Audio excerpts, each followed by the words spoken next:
Alur cerita anime MC Overpower Isekai terbaik yang berjudul Arifureta Sokugyou The Sekai Saikyu menceritakan tentang Nagumo Hajime yang dikirim ke Isekai bersama teman sekelasnya. Alasan mereka dipanggil ke Isekai adalah untuk menjadi pahlawan yang akan menyelamatkan umat manusia. Saat teman-temannya Hajime mendapatkan kekuatan sangat kuat, Hajime hanya mendapatkan kekuatan yang sangat lemah. Dirinya pun diremehkan dan dianggap lemah oleh teman-temannya. Kemudian mereka semua menjalankan misi untuk menaklukkan sebuah labirin. Namun sebelum pergi, salah satu teman Hajime yang bernama Shirane Kaori meminta Hajime untuk tidak ikut menjalankan misi menaklukkan labirin. Karena Kaori mendapatkan sebuah mimpi tentang Hajime yang akan mendapatkan musibah. Namun Hajime tetap memilih untuk ikut. Benar saja, di saat menjelajahi labirin mereka semua terpojok oleh para monster. Hajime pun berusaha untuk menahan monster tersebut. Namun saat Hajime ingin menyelamatkan diri, salah satu temannya malah dengan sengaja menembakkan sihir ke dirinya. Sehingga Hajime jadi terjatuh ke dalam jurang yang sangat dalam. Hajime sempat tak sadar diri beberapa saat. Lalu Hajime berhadapan dengan monster yang sangat kuat, sampai-sampai Hajime kehilangan tangan kirinya. Untungnya Hajime berhasil kabur dan tetap hidup.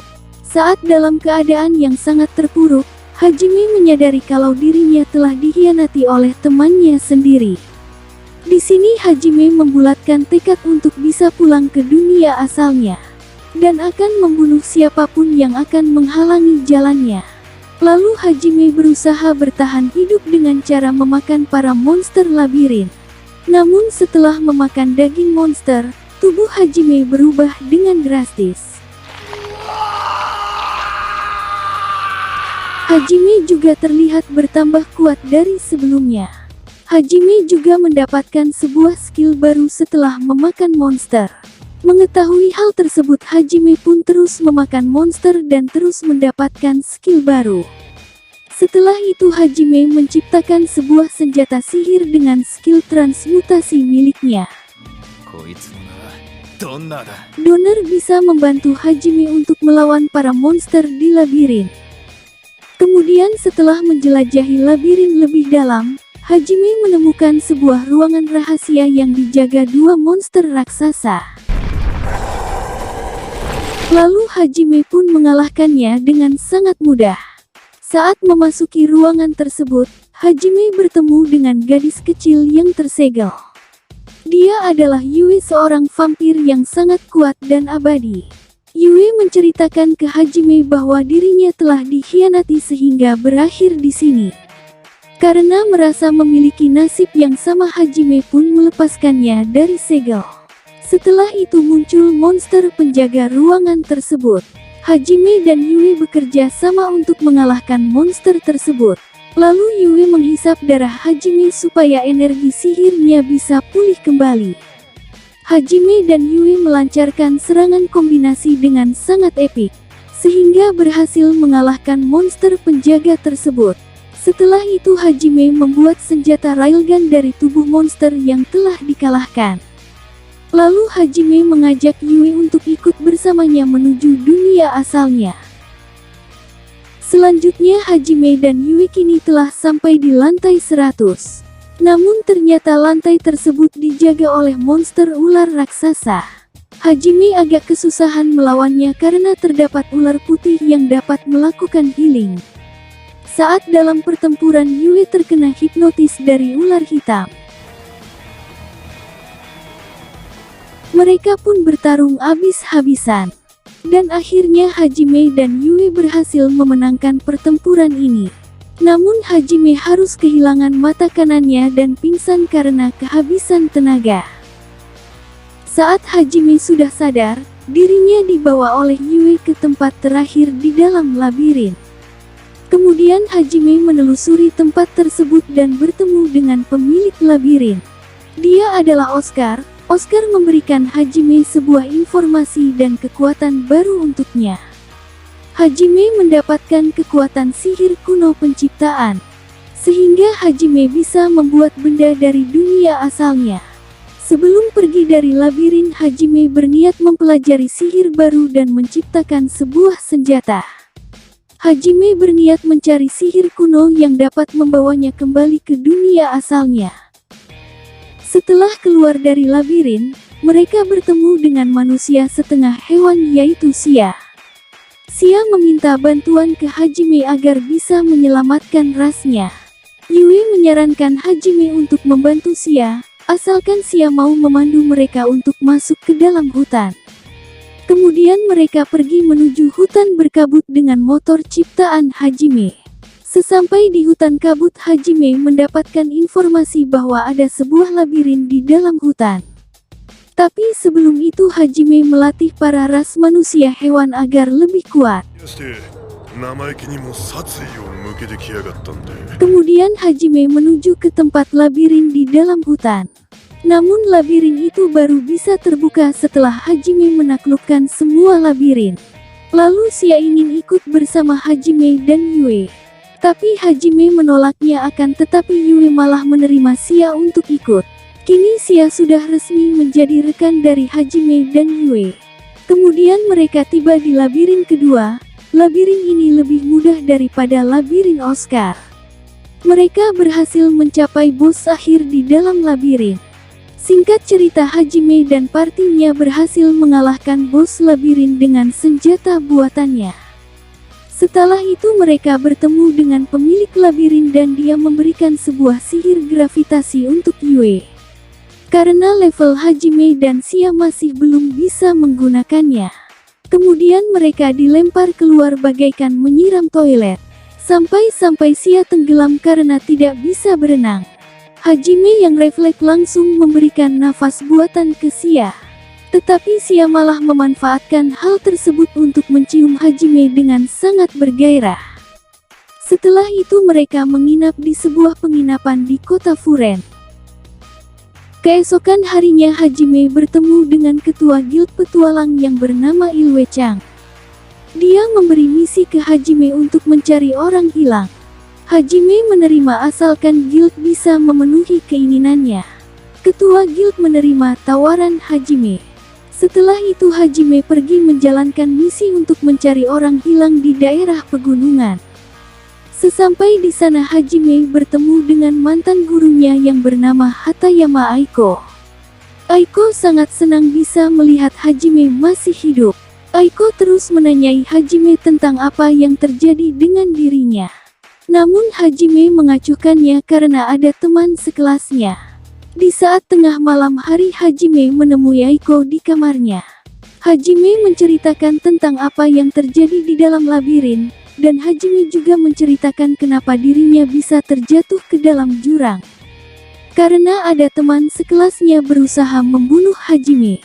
Mendengar hal tersebut Aiko seakan tidak percaya. Besoknya Aiko pun memaksa ingin ikut dalam misi pencarian. Karena terpaksa Hajime membawa mereka semua dengan sebuah mobil. Sesampai di lokasi mereka melihat ada bekas jejak kaki monster raksasa. Kemudian Hajime berhasil menemukan orang yang dicari oleh ketua guild. Dia adalah seorang bangsawan bernama Will Kudeta. Lalu muncul monster naga hitam menyerang Hajime dan rombongannya. Yue diminta Hajime untuk melindungi Aiko dan lainnya. Sedangkan Hajime dan Sia berhadapan melawan monster naga hitam. Alhasil Hajime berhasil mengalahkan naga hitam tersebut. Lalu Hajime menyerang titik lemah naga tersebut, yaitu dengan mentusbol naga tersebut. Naga tersebut mengaku telah dikendalikan oleh seseorang berjubah hitam misterius. Dan orang itu telah mengumpulkan pasukan monster untuk menyerang kota. Kemudian naga tersebut berubah ke wujud manusianya. Dirinya bernama Tiu, seorang wanita yang agak sableng. Dikarenakan akan ada perang melawan para monster. Hajime pun mempersiapkan diri dan membawa Tiu untuk menambah kekuatan tempur. Beberapa saat sebelum pertempuran dimulai, Tio meminta agar bisa bergabung ke parti Hajime. Hajime menolaknya, akan tetapi hal itu membuat Tio jadi sableng. Lalu pertempuran pun dimulai. Hajime bersama yang lainnya menghujani peluru dan sihir ke pasukan monster. Singkat cerita, Hajime berhasil menemukan orang berjubah hitam misterius yang merupakan dalang penyerangan kali ini. Hajime membawanya ke hadapan Bu Guru Aiko. Ternyata dia adalah salah satu teman sekelas Hajime yang bernama Shimizu. Shimizu telah bekerja sama dengan ras iblis untuk mendapatkan kekuatan. Lalu Shimizu berniat untuk membunuh Aiko. Namun Shimizu tiba-tiba terkena tembakan dari ras iblis, sehingga membuat Shimizu jadi sekarat. Sedangkan Aiko terkena racun dari Shimizu. Hajime memberikan air suci ke Aiko supaya dirinya bisa pulih. Setelah itu Hajime dengan santainya membunuh Shimizu. Kemudian Will diantar pulang oleh Hajime. Lalu Hajime menerima Tio masuk ke partinya. Besoknya saat sedang santai, Hajime sedang berkencan dengan Sia di kota Furen. Namun tanpa sengaja mereka malah menyelamatkan anak kecil dari ras manusia setengah hewan. Gadis itu bernama Miu. Miu diculik oleh para pedagang budak dan akan dijual ke pasar gelap. Karena tak ingin menambah masalah, Hajime pun menitipkan Miu ke para penjaga kota. Namun tempat itu terjadi sebuah ledakan. Ternyata Miu sudah diculik lagi oleh para pedagang budak. Kali ini karena Hajime merasa dihalangi jalannya, Hajime akan menyelamatkan Miu. Lalu mengajak Yue dan Tio untuk ikut mencari para pedagang budak di seluruh kota ini. Pada akhirnya Hajime berhasil menyelamatkan Miu dan meluluhlantakkan tempat para pedagang budak tersebut. Setelah itu Miu malah menganggap Hajime sebagai papanya. Mendengar hal itu membuat Yue dan yang lainnya jadi ingin punya anak dari Hajime. Selanjutnya Hajime pergi ke kota Doraut untuk mengantar surat untuk ketua guild di sana. Kota Doraut merupakan tempat masuk labirin Oscar. Di saat sedang bertemu dengan ketua guild, tiba-tiba ada seseorang yang datang. Ternyata yang datang adalah teman sekelas Hajime yang bernama Endo. Endo pun kaget melihat Hajime yang berhasil keluar labirin itu hidup-hidup. Kemudian Endo mengatakan bahwa ada ras iblis di dalam labirin Oscar. Teman-teman sekelas Hajime kesulitan melawan iblis tersebut, sehingga salah satu dari mereka ada yang terkena luka fatal. Mereka semua sekarang jadi terpojok. Untungnya Hajime datang dengan cepat dan membantai para monster di sana. Lalu Hajime bertanya ke iblis tersebut tentang kekuatannya. Tapi iblis itu tak menjawabnya, sehingga Hajime langsung menghabisinya. Setelah itu terlihat Kaori sangat senang karena Hajime masih hidup. Karena selama ini Kaori menyukai Hajime. Lalu Kaori menyatakan perasaannya ke Hajime. Tapi Hajime menolaknya karena sudah memiliki Yue. Namun Kaori masih tetap memaksa untuk ikut dengan Hajime dan bergabung ke partinya. Yue pun tak merasa terbebani jika Kaori ikut dalam parti mereka. Sehingga Kaori kini sudah resmi masuk ke parti Hajime. Setelah itu Hajime bersama partinya melanjutkan perjalanan. Dan berakhirlah anime Arifureta Shokugyo The Sekai Saikyo. Sedikit info buat kalian bahwa season 2 anime ini akan tayang tahun 2022. Kira-kira gimana ya nanti season 2-nya? Yuk mari kita sama-sama tunggu saja. Terima kasih buat yang sudah menonton video ini sampai selesai. Sampai jumpa di next videonya.